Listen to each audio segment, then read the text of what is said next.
Tugasku menemanimu.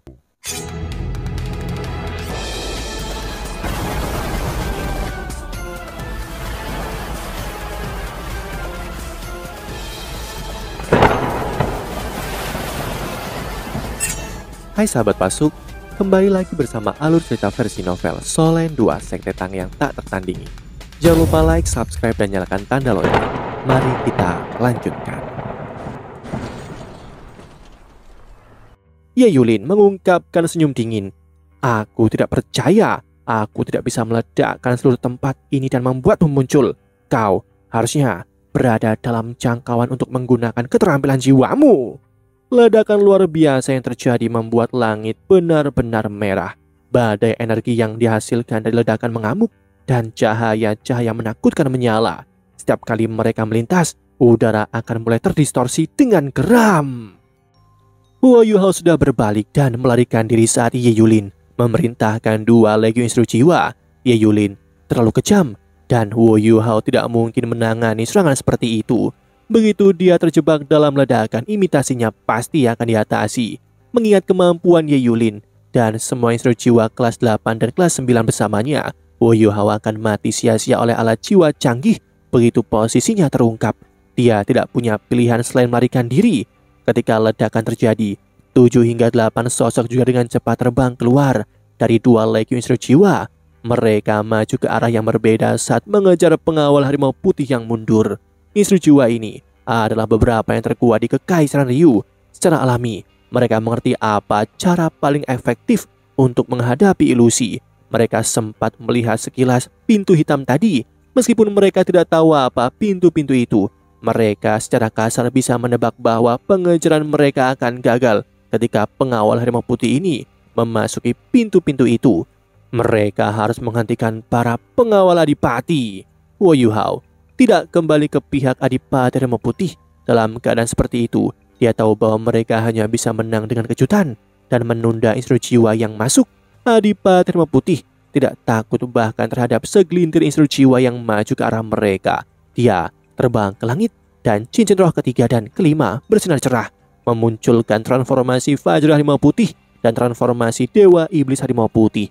Tubuhnya langsung tumbuh setinggi lebih dari 3 meter dan otot-ototnya menonjol.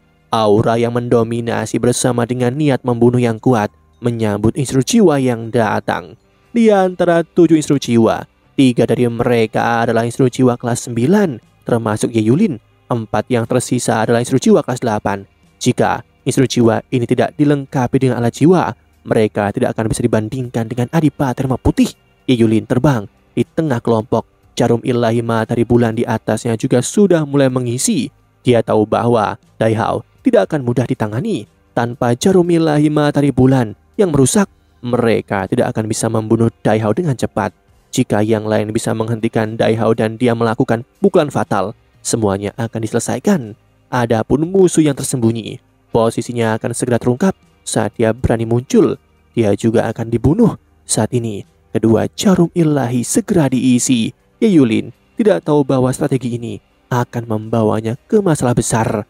Sesosok diam-diam merangkak ke arahnya. Dalam hal alat jiwa, Ye Yulin adalah salah satu yang terkuat di seluruh benua. Namun inderanya tidak lebih baik daripada seorang Feng Hao Dolo biasa. Orang yang merayap lebih dekat dengannya adalah mata Asura, yang kekuatan spiritualnya telah bahkan mengejutkan dewa binatang di Tian. Huo Yuhao tahu tujuan para instruksi jiwa ini selama Dai Hao masih ada. Mereka tidak akan menyerah terhadap serangan mereka. Untuk menyelamatkan adipati harimau putih, cara terbaik adalah bertarung. Saat ini, Huo Yuhao mengikuti di belakang Ye Yulin. Huo Yuhao tidak yakin apa yang akan terjadi selain itu. Dia juga percaya bahwa Ye Yulin sudah mengambil tindakan pencegahan terhadapnya. Langit berbintang dulu merupakan ancaman terbesar baginya dan adipati harimau putih. Mereka hanya memiliki kesempatan untuk melarikan diri jika dia bisa mengalahkan langit berbintang dulu terlebih dahulu. Ketika Huo Yuhao berada 50 meter jauhnya, dia berhenti mendekat. Sebagai gantinya, dia diam-diam mengikuti langit berbintang dulu saat dia semakin mendekati Dai Hao. Agar tidak menembaki bawahannya, Dai Hao sudah terbang ke langit. Instruksi jiwa ini tidak memiliki masalah dengan pengawal harimau putih melarikan diri. Mereka puas selama Dai Hao terbunuh. Saat instruksi jiwa mendekati ke arah Dai Hao, jarum ilahi materi bulan Ye Yulin hampir selesai diisi.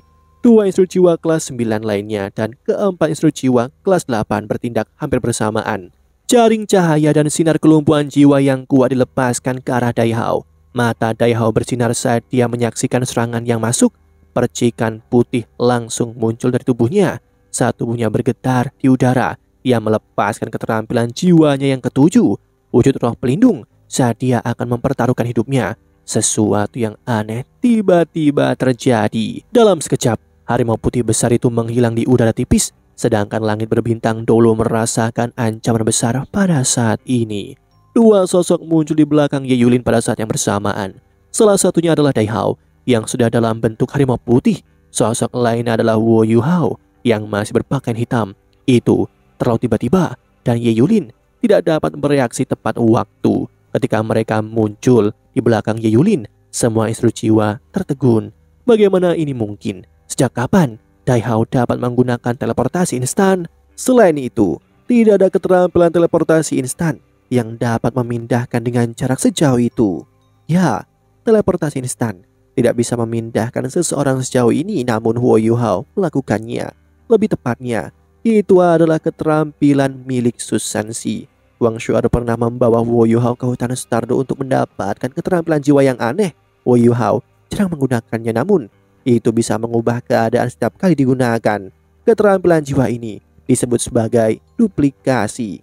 Tidak peduli seberapa kuat jiwa bela diri itu, ia mampu menduplikasi semua keterampilan jiwanya. Tentu saja, kekuatan keterampilan jiwa yang dia tiru berhubungan dengan kultivasinya ketika dia melepaskannya.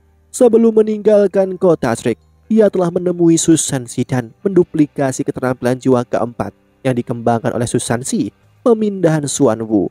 Dari kejauhan, lawan atau rekannya bisa langsung bergeser ke depannya.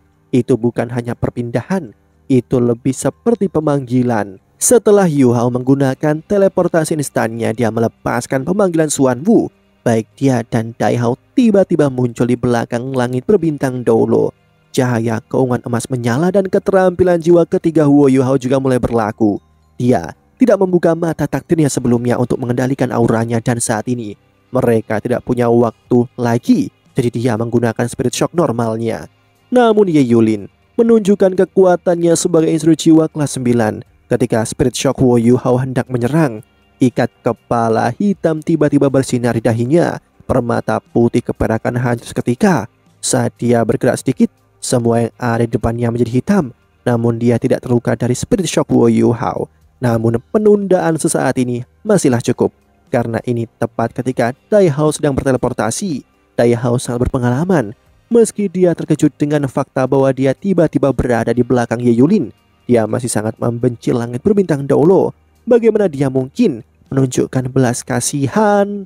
Coretan cahaya putih menyilaukan langsung bersinar di belakang Ye Yulin. Itu adalah keterampilan jiwa keenam Adipati Harimau Putih, pembasmian harimau putih. Ye Yulin melepaskan jaring cahaya untuk memblokir serangan Dai Hao. Alat jiwa pelindung yang dimiliki dan baru saja dilepaskan oleh Ye Yulin disebut sebagai penghalang langit berbintang. Itu adalah alat jiwa pertahanan terkuatnya di kelas 9. Ketika serangan habis-habisan dari Dai Hao bertabrakan dengan penghalang langit berbintang milik Ye Yulin, Ye Yulin memanfaatkan momennya untuk melepaskan jiwa bela dirinya dan memperlebar jarak antara dirinya dan Wo Yu Hao serta Dai Hao.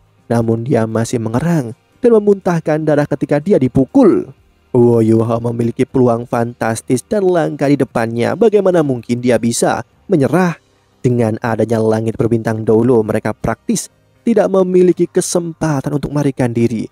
Ketika penghalang langit berbintang milik Ye Yulin menyala, Wo Yu Hao sudah mulai bergerak. Mata takdirnya terbuka dan lingkaran cahaya aneh langsung mendarat di tubuh langit berbintang Dolo. Cincin roh keenam dari mata roh Wo Yu Hao bersinar. Cincin roh emas mawar ini ditutupi oleh cahaya magis. Dia telah melepaskan salah satu dari 2 keterampilan jiwa dari cincin roh yang telah diberikan oleh Wang Shu'er padanya, membaca spiritual. Seketika, Ye Yulin merasa sedikit pusing. Ikat kepala yang telah dia ciptakan khusus untuk melawan serangan tipe spiritual tidak memiliki reaksi apapun. Salah satu dari 3 permata putih keperakan itu telah dihancurkan, tetapi 2 permata lainnya tidak bereaksi sama sekali. Perasaan krisis yang tak terlukiskan membuat Ye Yulin pucat. Reaksinya tepat sasaran. Cahaya dari alat jiwa tipe terbangnya langsung padam. Dia bahkan melepaskan kendali atas 2 jarum ilahi matahari bulan di udara. Tubuhnya segera jatuh ke tanah, seolah-olah dia jatuh bebas. Demikianlah kisah untuk kali ini. Sahabat Pasuk, jangan sedih, jangan bimbang, apalagi galau, karena aku kan selalu menemanimu.